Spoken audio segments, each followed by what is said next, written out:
ವೀಕ್ಷಕರಿಗೆಲ್ಲ ನಮಸ್ಕಾರ. ಇವತ್ತು ಬೆಂಗಳೂರಿನಲ್ಲಿ ಮೋಡ ಕವಿದ ವಾತಾವರಣ. 11 ಗಂಟೆ ಆದರೂ ಬಿಸಿಲೇ ಇಲ್ಲ. ತುಂಬ ಚಳಿ ಆಗ್ತಾ ಇತ್ತು. ಏನು ಕೆಲಸವೇ ಮಾಡೋದು ಬೇಡ ಅಂತ ಹೇಳುವಂತಹ ಮನಸ್ಸು. ಆದರೆ ಸುಮ್ಮನೆ ಕೂತ್ಕೊಳ್ಳೋದು ಹೇಗೆ ಅಂತ ಹೇಳಿ 2 ಪಾಟ್ಗಳನ್ನು ರೀಪಾಟ್ ಮಾಡುವ ಅಂತ ಹೇಳಿ ಮನಸ್ಸು ಮಾಡಿದೆ. ಹಾಗೆ 2 ಪಾಟ್ಗಳನ್ನು ತೆಗೆದುಕೊಂಡೆ. ಈಗ ಪಾಟ್ನ ಕೆಳಗೆ ನಾನು ಪ್ರಾರಂಭದಲ್ಲಿ ನೆಟ್ಲನ್ನ ಮೆಷನ್ನು ಹಾಕ್ತೇನೆ. ಅದರ ಮೇಲೆ ಸ್ವಲ್ಪ ತೆಂಗಿನಕಾಯಿಯ ಜೂಟನ್ನು ಹಾಕಿ ಬಿಡ್ತೇನೆ. ಆದಮೇಲೆ ಮಣ್ಣನ್ನು ಹಾಕುವುದು. ಈ ರೀತಿ ಮಾಡುವುದರಿಂದ ನಾವು ಹಾಕಿದ ಹೆಚ್ಚಾಗಿರುವಂತಹ ನೀರು ಸುಲಭವಾಗಿ ಹರಿದು ಹೋಗ್ತದೆ. 3/4 ವಾಸಿಯಷ್ಟು ಮಣ್ಣನ್ನು ಹಾಕಬೇಕು. ನಾನಿಲ್ಲಿ 2 ಡೆಕೋರೇಟಿವ್ ಪ್ಲ್ಯಾಂಟ್ಸನ್ನೇ ತೆಗೆದುಕೊಂಡಿರುವುದು.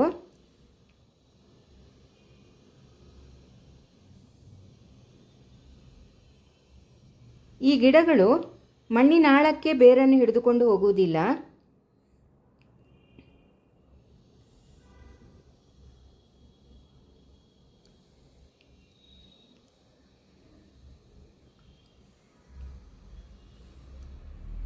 ಇದಕ್ಕೆ ಹೆಚ್ಚಿನ ಗೊಬ್ಬರದ ಅವಶ್ಯಕತೆಯೂ ಇಲ್ಲ.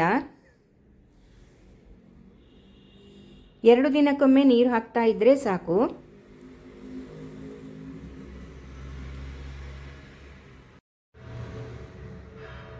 ಈಗ ಗಿಡಗಳನ್ನು ನೆಟ್ಟಾಯಿತು. ಈಗ ಅದರ ಮೇಲೆ ಸ್ವಲ್ಪ ನಾವು ಮಣ್ಣನ್ನು ಹಾಕಬೇಕು. ಯಾಕೆ ಅಂತ ಹೇಳಿದರೆ ಈ ಗಿಡಗಳು ಮಣ್ಣಿನ ಆಳಕ್ಕೆ ಬೇರನ್ನು ತೆಗೆದುಕೊಂಡು ಹೋಗುವುದಿಲ್ಲ. ಮೇಲ್ಗಡೆ ಪದರದಲ್ಲಿ ಮಾತ್ರ ಅದರ ಬೇರುಗಳು ಹರಡಿಕೊಂಡಿರ್ತದೆ. ಆದ್ದರಿಂದ ಮಣ್ಣಿನ ಗಿಡದ ಮೇಲ್ಭಾಗಕ್ಕೆ ಸ್ವಲ್ಪ ಮಣ್ಣನ್ನು ಹಾಕಿ ಬಿಡಬೇಕು ಮತ್ತು ಹರಡಬೇಕು.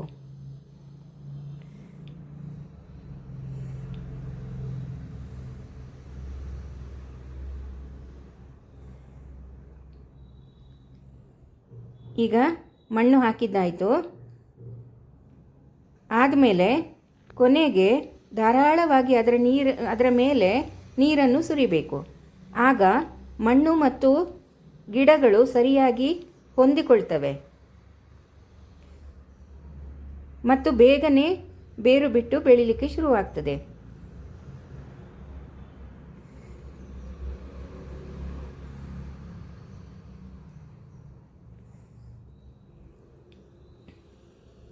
ಈ ರೀತಿಯಾಗಿ ನಾವು ಬೆಳೆಸಿಕೊಂಡ ಗಿಡ 15 ದಿವಸ ಆಗುವಾಗ ಪಾಟ್ನಲ್ಲಿ ಫುಲ್ ಆಗಿ ಬೆಳೆದಿರ್ತದೆ. ನೋಡಲಿಕ್ಕೆ ತುಂಬ ಚೆನ್ನಾಗಿ ಕಾಣುತ್ತದೆ.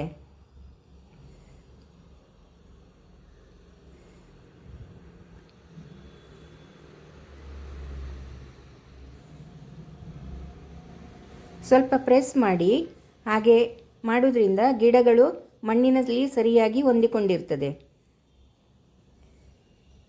ಈಗ ರೆಡಿ ಆಯಿತು. ಇದನ್ನು ನಾನು ನಮ್ಮ ಅಡಿಗೆ ಮನೆಯ ಹಿಂಭಾಗದಲ್ಲಿರುವಂತಹ ಗ್ರಿಲ್ಲಲ್ಲಿ ಹಾಕ್ತೇನೆ. ಒಟ್ಟಾರೆ 12 ಪಾಟ್ಗಳಿವೆ ಇಂಥದ್ದು.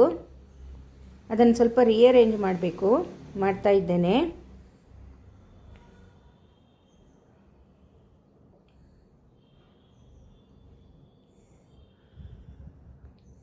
ಬೆಳೆಸಲಿಕ್ಕೆ ಏನೂ ಕಷ್ಟ ಇಲ್ಲ. ಬಣ್ಣ ಬಣ್ಣದ ಗಿಡಗಳನ್ನು ನೋಡುವುದಕ್ಕೆ ತುಂಬ ಸಂತೋಷ. ಹೆಚ್ಚು ಹಣವೂ ಖರ್ಚು ಮಾಡಬೇಕು ಹೇಳಿಲ್ಲ ಇಂತಹ ಗಿಡಗಳನ್ನು ಬೆಳೆಸಬೇಕಾದ್ರೆ.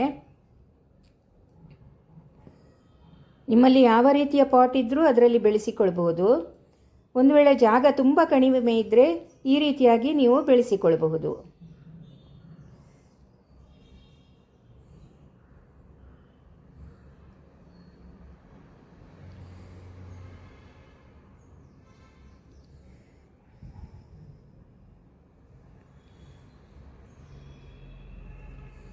ಈ ಕೆಲವು ಗಿಡಗಳ ಹೆಸರು ನನಗೆ ಗೊತ್ತಿಲ್ಲ.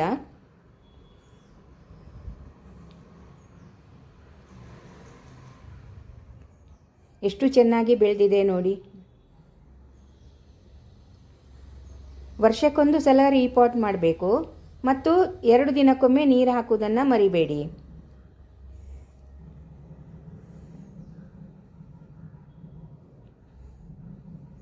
ಈ ಗಿಡಗಳನ್ನು ನಾನು ಮನೆಯೊಳಗೆ ಬರುವಾಗಲೇ ಹೊರಗಿನಿಂದ ಕಾಣಿಸ್ತದೆ ಇದು. ಹಾಗೆ ಅಡಿಗೆ ಮನೆಯನ್ನು ಎಂಟರ್ ಆಗ್ತಾ ಇದ್ದ ಹಾಗೆ ಇವೆಲ್ಲ ಗಿಡಗಳು ಕಾಣ್ತದೆ.